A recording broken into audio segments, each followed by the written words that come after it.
अब हम बात करते हैं कि ये टेम्पोरोमैंडिबुलर जॉइंट या टीएमडी होता क्यों है। उसके बहुत सारे कारण हैं, क्योंकि टेम्पोरोमैंडिबुलर जॉइंट डिसऑर्डर एक तरीके का डिसऑर्डर है, एक कंडीशन है जिसके लिए बहुत सी चीज़ें रिस्पॉन्सिबल होती हैं।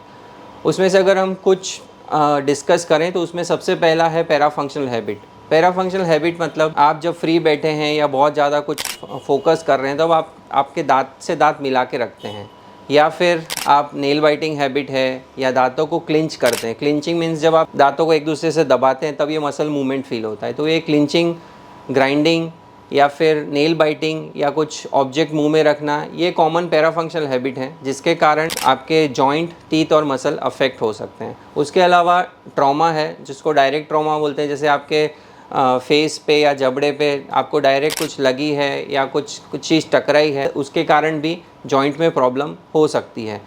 उसके अलावा दूसरे जो कारण हैं उसमें डेंटल ट्रीटमेंट, अगर आपने दांतों का ट्रीटमेंट कराया है, जैसे स्पेसिफिकली कहें तो तार बंधवाए हैं, और उसके बाद में अगर वो अलाइनमेंट प्रॉपर नहीं हुआ है तो उस केसेस में भी आपको उन दांतों की इम्प्रॉपर पोजीशन के कारण जॉइंट और मसल अफेक्ट हो सकती हैं, जिसके कारण हेडेक और जॉ एक होने के चांसेस हैं। उसके अलावा कभी कभी जब हम कोई नई कैप बिठवाते हैं या हम कोई नई फिलिंग कराते हैं, अगर वो प्रॉपरली बैलेंस नहीं है या ऑक्लूजन प्रॉपर नहीं है तो उस केसेस में भी काफ़ी पेशेंट्स को उस तरफ की मसल्स और जॉइंट में पेन डेवलप हो सकते हैं। उसके अलावा कुछ और कॉमन रीज़न जो हैं उसमें एज रिलेटेड रीजंस रहते हैं, जैसे हार्मोनल चेंजेस। फीमेल्स में मेनोपॉज के कारण हार्मोनल चेंजेस बहुत ज़्यादा होते हैं, उसके कारण भी टेम्पोरोमैंडिबुलर जॉइंट डिसऑर्डर डेवलप होने के चांसेस रहते हैं। अगर ऐसी किसी भी समस्या से आप अगर